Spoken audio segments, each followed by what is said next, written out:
Ja, hallo liebe Leute, willkommen zum Test Teil 2 unseres kleinen Marshall DSL 1. Ja, im ersten Teil haben wir ja schon die Sounds und alles angeschaut. Im zweiten Teil wollen wir uns nochmal speziellen Funktionen auf der Rückseite widmen.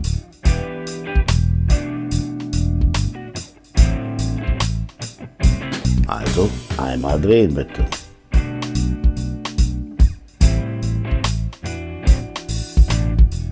Gut, gehen wir noch mal kurz die Sachen auf der Rückseite durch. Im ersten hätten wir den Lautsprecheranschluss, die Low Power Funktion, also 1 Watt oder 0,1 Watt. Haben wir alles schon besprochen. Der Anschluss für den Fußschalter. Und jetzt kommen wir zu den Sachen von heute. Einmal die FX Loop, einmal das Audio In und das Emulated Out. Starten wir mit Audio In. Hier haben wir die Möglichkeit, ein externes Tonsignal, zum Beispiel das Signal eines MP3-Players einzuspielen und dann praktisch dazu zu jammen.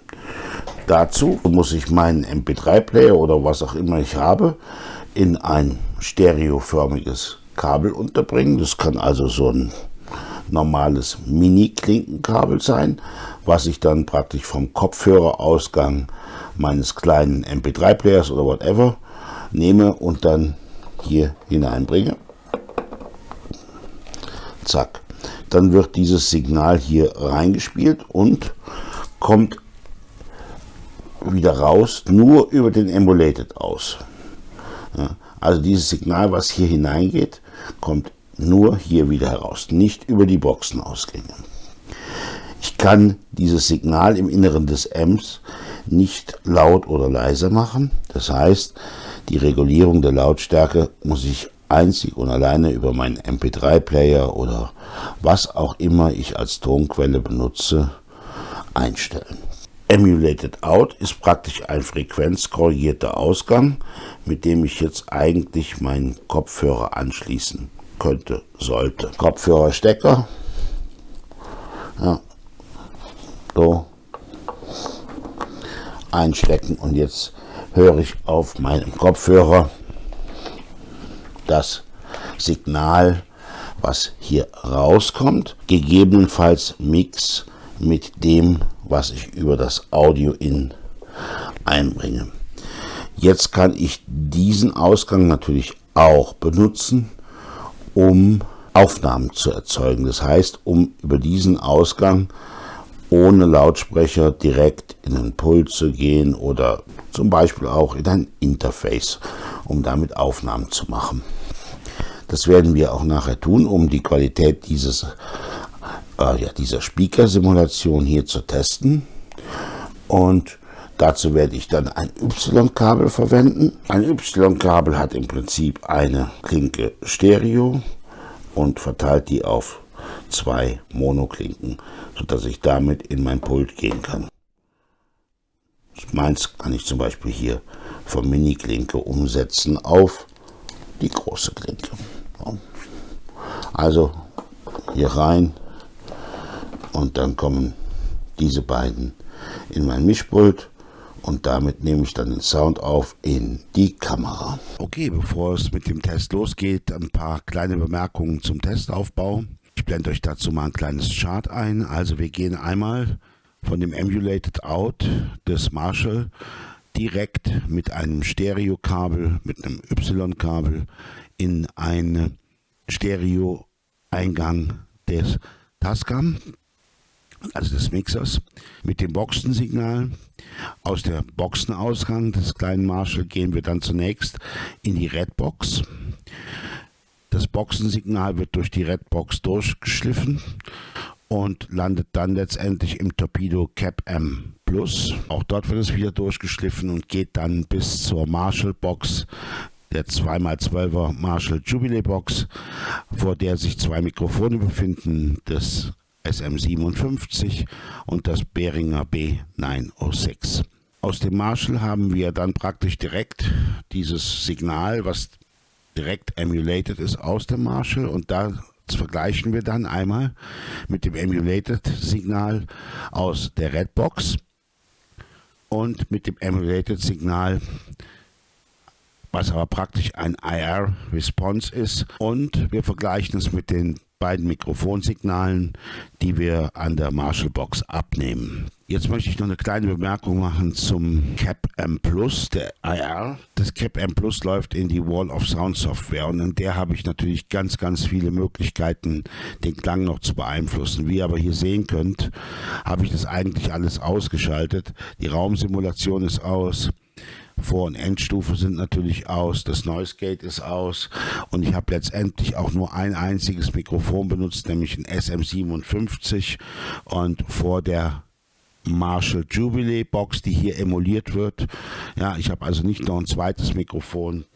Dazu, wie gesagt, kein Hall aus dem Raum, schon gar kein Enhancer oder den EQ noch eingesetzt, also möglichst einfach gehalten. Hier würden sich natürlich noch viel mehr Möglichkeiten bieten, den Klang zu verbessern. Und noch eine kleine Bemerkung auch zur Redbox.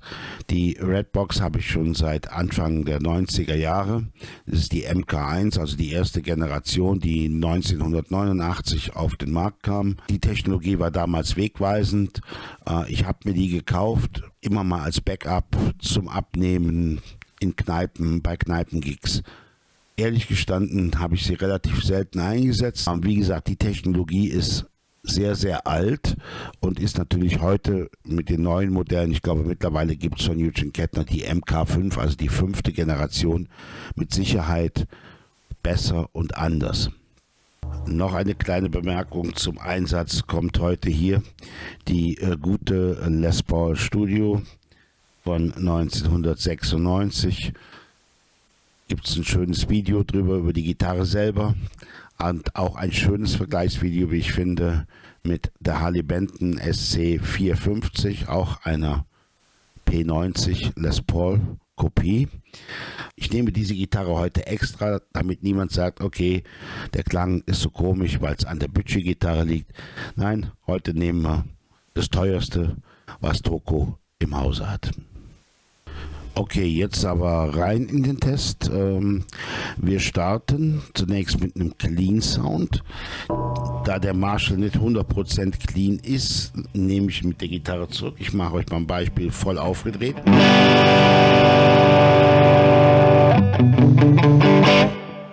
Auf dem Halston abnehme, war das jetzt gespielt und man sieht schon, es ist ein bisschen mehr als leicht angezerrt. Wir nehmen jetzt die Gitarre eben zurück.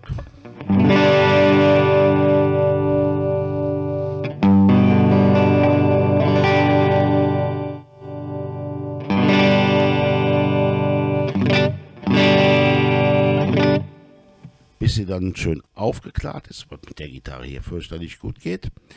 Und starten jetzt zunächst mit im Clean-Bereich mit einer Aufnahme vom SM57 und dann nehmen wir die anderen Vergleiche dazu. Zunächst das SM57.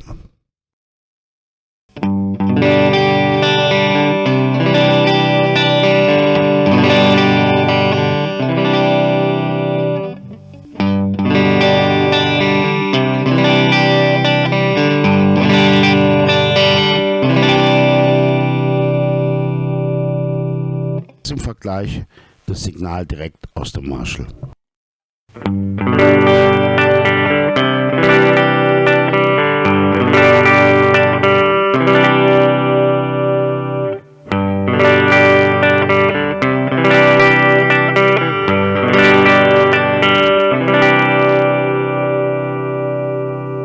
Als nächstes kommt jetzt die alte Redbox zum Einsatz. Damit ihr mal hört, wie das im Vergleich ist gegen die Emulation aus dem Marshall.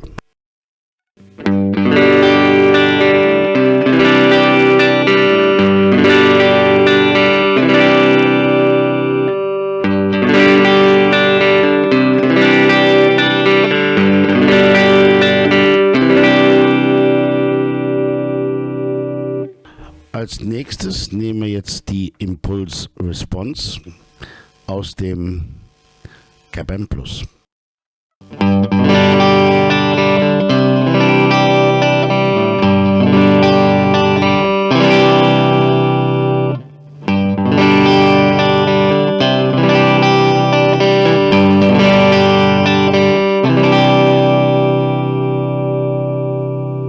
als letzten Vergleich nochmal ein anderes Mikro vor der Box des Behringer B906.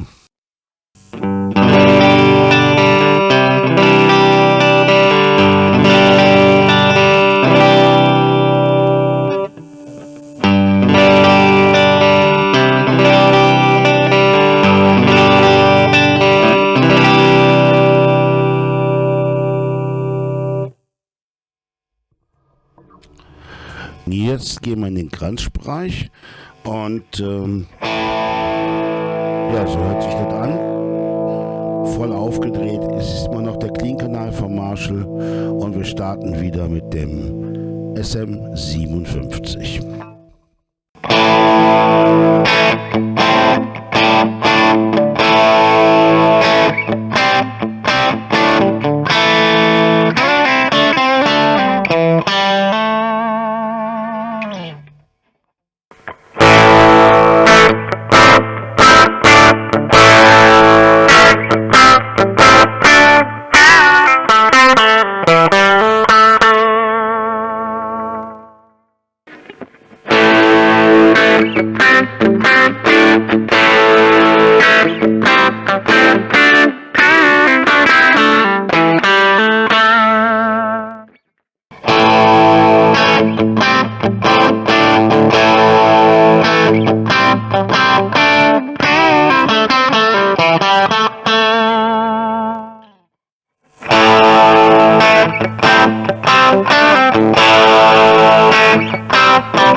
Jetzt wechseln wir in den etwas verzerrteren Bereich. Kleines Beispiel, wie es klingt. SM57. Es rauscht.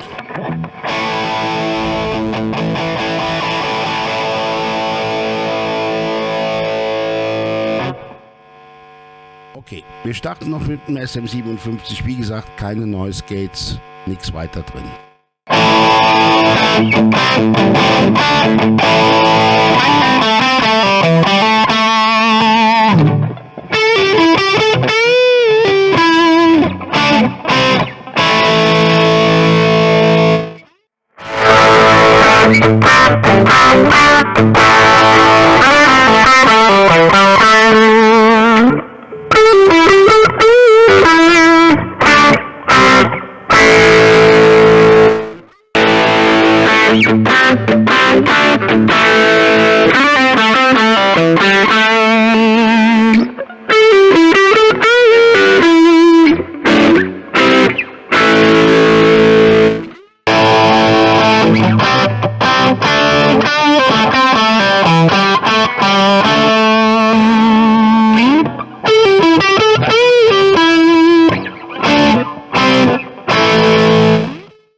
Ja, ich denke, der Vergleich ist aussagekräftig. Ich habe meinen Favoriten, das ist ganz klar. Ich denke, ihr auch.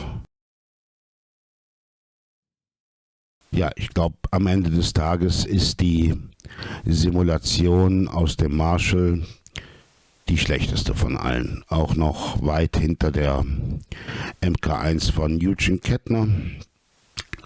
Für mich bekommt man die authentischsten Ergebnisse mit der Box. Auch bei kleinen Lautstärken oder aber halt mit der Impulsresponse aus dem Cap-M Plus. Ich denke, das ist das,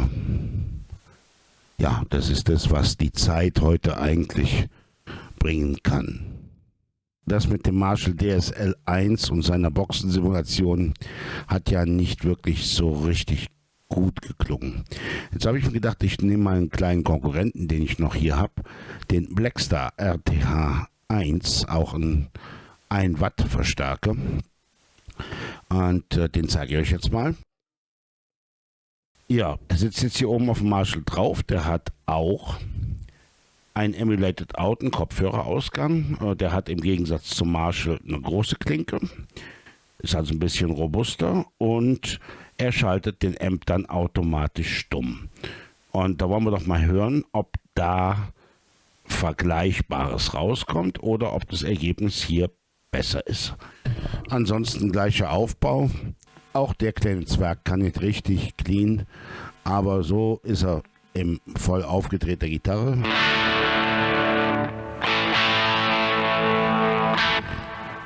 Jetzt nehmen wir einfach die Gitarre ein bisschen zurück.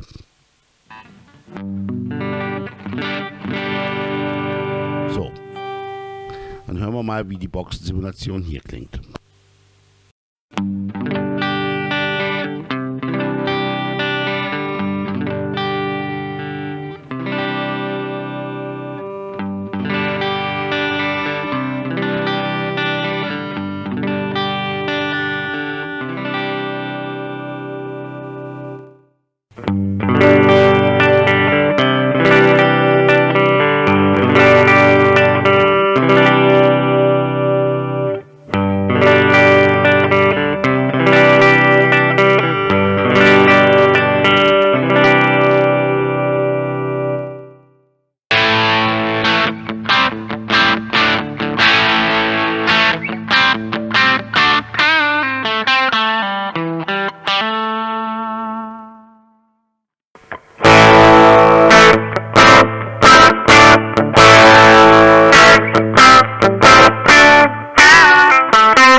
Also das macht auf mich jetzt einen richtig guten Eindruck. Was denkt ihr?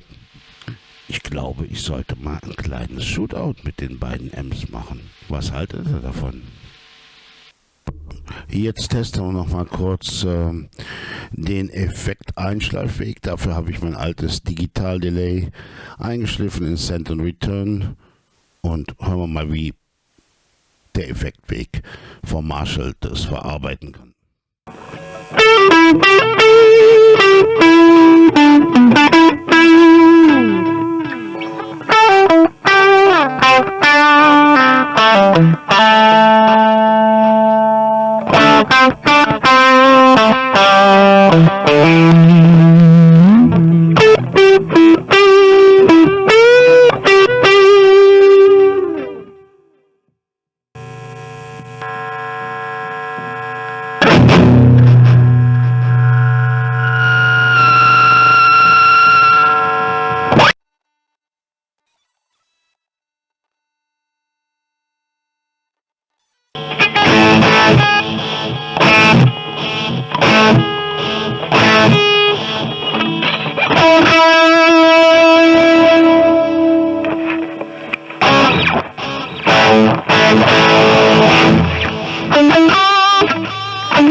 Naja, bei High Gain Sounds hört es, glaube ich, dann noch auf. Irgendwie kommt dann im Effektweg was zusammen.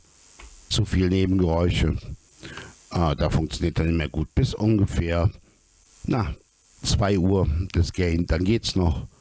Danach wird er nicht mehr so gut. Also auch nur 3 bis 4. Ja, was bleibt jetzt hängen bei unserem Test? Teil 2 vom Marshall DSL 1 Head. Er ist mir mittlerweile ans Herz gewachsen. Ich habe ja auch schon einige Aufnahmen mit ihm gemacht. Er hat den typischen Marshall Sound. Da gibt es nichts dran zu rütteln. Aber in dem Test hat er natürlich auch Schwächen offenbart. Und die liegen ganz klar hier hinten einmal im Einschleifweg, der ja nur so halbwegs funktioniert bis zu einer gewissen Gainhöhe.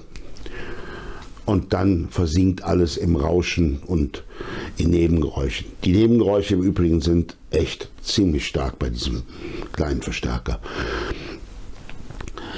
Für mich ist das machbar, weil ich nicht mit so hohen Gainstufen arbeite. Ich bin ja eher so im Blues-Rock-Bereich unterwegs. Ihr kennt ja meine Sounds. Da fahre ich den Ultra Gain Channel nie so weit nach oben, dass ich da Probleme bekommen würde. Aber es ist da. Ja, und der Emulated Out. Würde ich den tatsächlich nehmen, um Aufnahmen für euch zu machen?